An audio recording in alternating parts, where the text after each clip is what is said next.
At Boyer RV Center, we have a huge selection of RVs to choose from and a service department to handle all your needs.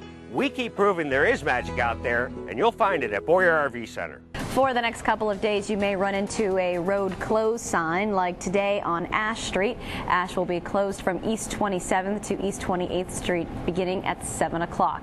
That area of Ash will not reopen until tomorrow afternoon at 3:30. And then also tomorrow, just so you know, West 32nd Street between Cascade and Plum will be closed from 8 a.m. to noon for crane operations. Well, it seems like every time you turn the corner, there's a road construction project in the works. But where does the money for these projects come from? WSEE News Watch reporter Jacqueline Policastro has the answer in this I-Team follow-up on construction season. High gas prices are not only hurting our wallets, but also our roads. Since drivers aren't filling up as much as usual, the state is losing money in gas taxes, and that tax is what pays for essential repairs and upgrades. You could end up reducing the scope of existing projects possibly, or eliminating some projects possibly, some paving projects, things like that. There may not be as much work next year as they wanted to originally do, just because the money's not available like it was. Next year, our area could see a loss of $8 million in essential funds, not to mention the hit due to the rising cost of asphalt and diesel fuel for work trucks. Crews are still working on the I-90 projects that have been going on all summer, so you need to continue to watch out for single-lane closures like this one. Other PennDOT projects to look out for: repairs on West 38th from Pittsburgh to Starantania Road, paving on Powell Avenue from Route 20 to Route 5, and curb ramp work on West 38th Street and in Lawrence Park. When we mill the streets, take your time going through them. Most important thing is to obey our barricades. Don't just drive through. Jacqueline Policastro, WSEE News Watch, watching out for you. An Erie County jury has convicted a local woman of raping an 11-year-old boy. The jury handed down the guilty verdict for 28-year-old Carrie Dana yesterday after 5 hours of deliberations. Dana was on trial for repeatedly having sex with an 11-year-old boy between March and August of last year at her Erie home. She will remain in prison until sentencing, which is scheduled for August 20th. 60-year-old Richard Valentine pled guilty yesterday to killing his wife last September. Valentine allegedly bludgeoned his wife to death with a marble lamp. Area police charged Valentine with 1 count of general homicide, but now he's arguing the killing was manslaughter, not murder, because he was provoked. Judge John Boza must now determine the degree of guilt Valentine will face, which will have a direct impact on the length of his prison sentence. And that hearing will continue today. Well, it's been almost 3 weeks since an unknown gunman shot and killed 26-year-old James Crockett. Last night, many gathered to reclaim the site where murder took the life of Erie's first adult homicide victim of the year. WSEE News Watch reporter Cheryl Scott has more.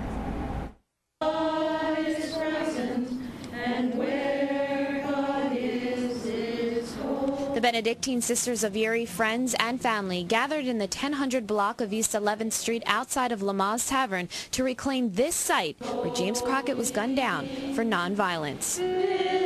We don't want to see anybody else have to go through a tragedy like this. This could have been avoided. It should have been avoided. Nothing is worth the loss of another human's life. I mean, life is so short as it is. To have to go through something like this, it's nothing that I would ever wish on anyone. In addition to the 15-minute vigil, which included a message of peace, those closest to James Crockett, otherwise known as Manny Fresh, shared with smiles and tears the memories that will live on forever. He was like my son and my brother, one of my younger brothers, and we always had real good conversation and good laughs, and we'd always have our kids just playing together. So I'm going to miss all that, but I will be with his kids. He left behind a lot of children, that his sons, a daughter, a little brother that looked up to him, and we need to educate these kids, stop the violence, and get ourselves together here and put some closure behind and hope nothing like this comes about in our city again. And closure can't come soon enough. And I just pray that whoever did this, that soon and very soon, they will get picked up for this. And we want everyone to start showing more love for each other, because tomorrow is not promised to nobody. Cheryl Scott, WSEE Newswatch, watching out for you. Now, police are still searching for Crockett's killer. Anyone with information is asked to call Erie Police. The Pennsylvania State Police in Meadville have a warning for Crawford County residents. Beware of break-ins. State police have seen a 50% increase in daylight burglaries throughout the county. Troopers say burglaries can be prevented, but crime prevention is the responsibility of the entire community, not just police. This has just been to get the community's awareness, so they are aware that these are occurring every day, and that neighbors should keep an eye open for their neighbors.